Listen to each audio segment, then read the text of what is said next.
हं?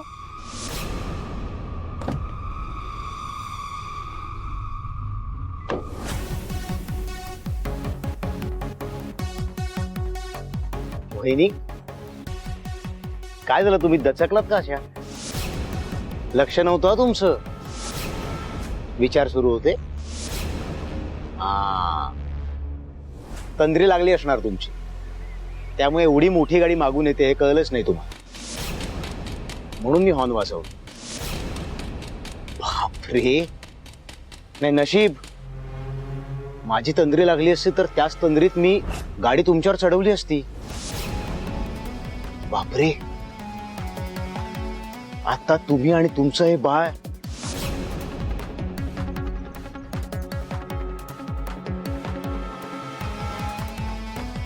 पण नशीब तुमच्यासारखी माझी तंद्री लागली नव्हती. ही हॉर्न वाजवला तुम्ही दचकलात ना, म्हणून सॉरी म्हणायला बाहेर आले.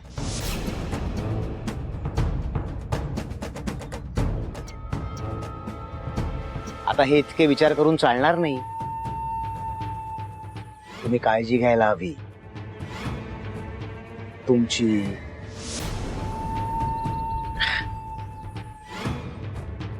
तुमच्या पोटातल्या ह्या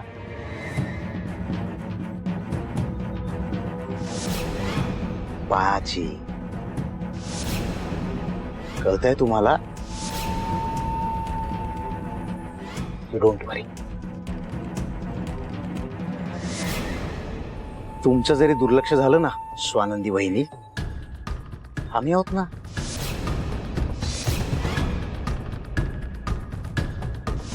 सुजित,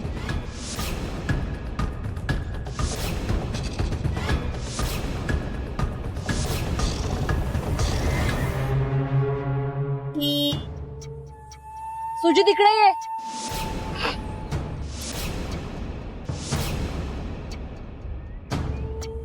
संचित आले, पण तुम्ही काळजी घ्या.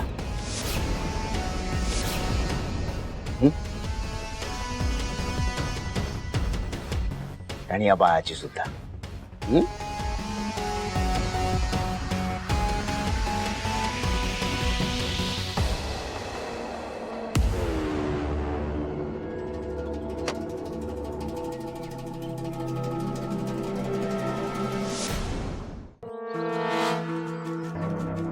Yes baby. स्वानंदीशी काय बोलत होतास? मंगोलिया आणि इथिओपिया यांच्यातील परराष्ट्रीय संबंधांवर आम्ही साधक बाधक चर्चा करत होतो. झाली फालतूगिरी करून? सॉरी. सांग सरळ. आहे काही नाही, ते मणी पार्टी ऑफिसला आला नव्हता त्याबद्दल तिला विचारत होतो. तेवढ्यासाठी हाक मारलीस मला? अरे नाही, विसरले. गाडीच्या रिव्हर्स कॅमेराचा काहीतरी प्रॉब्लेम झालाय. मागचं काही दिसतच नाही मला. सुजित, नवीन गाडी आहे ना, मग गाडी नवीनच आहे ना? तर नेकलेस सारखा काही प्रॉब्लेम नाही ना केलाय? संचिता, लिहिता वाचता येतं ना? गाडीचे पेपर्स डॅशबोर्ड मध्ये पडलेत, बघावं तर. सॉरी, पण काहीतरी प्रॉब्लेम झालाय रे, बघ ना तू. मला काय करणार आहे? काहीतरी कनेक्शन वगैरे लूज झालं असेल, तू चिल मार. मी सर्व्हिस सेंटर वाल्यांना फोन करतो, ते येऊन घेऊन जा. नको नको नको, ते 2-3 दिवस लावतील. मला संध्याकाळी फ्रेंड्सना घेऊन फिरायला जायचं. त्यांनाही कळू दे सरपोतदारांच्या सुनेची शान. तू चेक कर ना प्लीज. ये ये, बघ लवकर चल.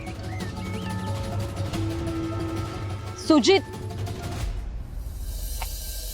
बरं वाटतंय ना तुला? काही त्रास तर होत नाहीये ना? नाही तसं असेल तर मला सांग. नाही नाही, त्याची काही गरज नाही, मी ठीक आहे आता. नक्की ना? का मला बरं वाटावं म्हणून तू असं बोलतोयस? नाही हा?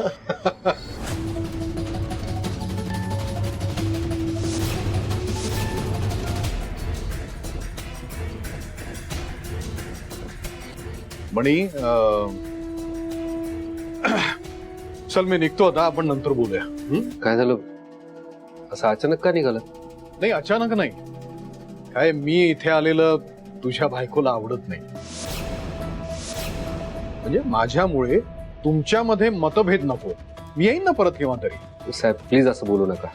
अहो तुमचंच घर आहे, तुम्ही तुमच्याच घरात आहात, त्यामुळे तुम्ही इथे असणं कुणाला आवडलं किंवा कुणाला नाही आवडलं तरी त्याने फरक काय पडतोय कुणाला? प्लीज नाराज होऊ नका. काल जे झालं त्याबद्दल मी माफी मागतो तुमची. अरे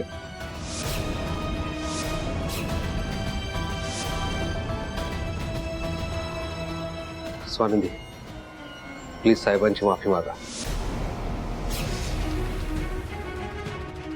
वळी सर, अहो पण मी मोठ्यांची माफी मागितल्यावर आपण लहान नाही होत. प्लीज माफी मागा. आणि साहेब नाराज झाले ते मला आवडले नाही. प्लीज माफी मागा पहिले.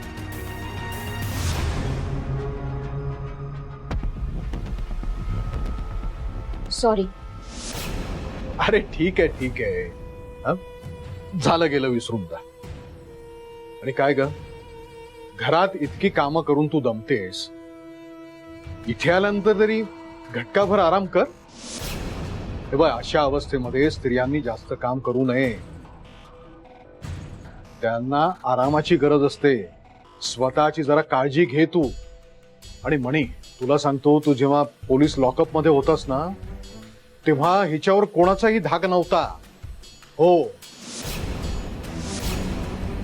खाण्यापिण्यात तिची इतकी आबाळ व्हायची, सतत काम करत राहायची, आरामाचं नावच नाही, स्वतःची काळजीच घ्यायची नाही. आता तू आलायस की नाही, तेव्हा आता तू सुद्धा स्वतःची काळजी घे आणि तिची पण काळजी घे.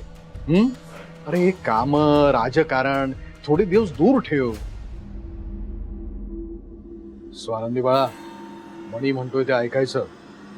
नाहीतर इतकी मेहनत घेत राहिलीस, कामं करत राहिलीस ना, तर एक दिवस तुला हॉस्पिटलमध्ये जावं लागेल.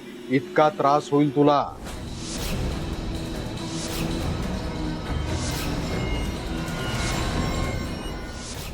घाबरलीस ना, म्हणून सांगतोय, इकडे तिकडे हातपाय मारणं सोड. आपलं घर, आपलं आयुष्य, आपला नवरा, ह्याच्यावर फक्त फोकस कर. कसं शांतपणे जगायचं, दुसऱ्यांनाही शांतपणे जगू द्यायचं, नाहीतर खूप मोठा प्रॉब्लेम होतो. हो म्हणी, मला ह्या गोष्टीचा अत्यानंद झालाय की खरा गुन्हेगार सापडला आणि तू निर्दोष बाहेर आलास.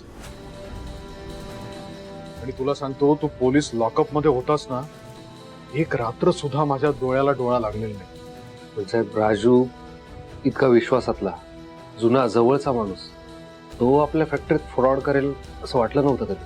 हे बघ म्हणे, आता हे विषय नको होता, आपण केव्हा तरी नंतर बोलूया सविस्तर. मी आता जातो, ठीक आहे? आणि तू सुद्धा जरा आराम कर आणि स्वानंदीला सुद्धा आराम करायला सांग. चल, मला तर खूप काम आहेत, मी निघतो आता. मी पण येतो. तू कशाला, तुझा विकनेस? नाही साहेब, मी काम केल्यानंतर, तुमच्या सहवासात वेळ घालवल्यानंतर मला बरं वाटतं. तेच टॉनिक आहे माझं.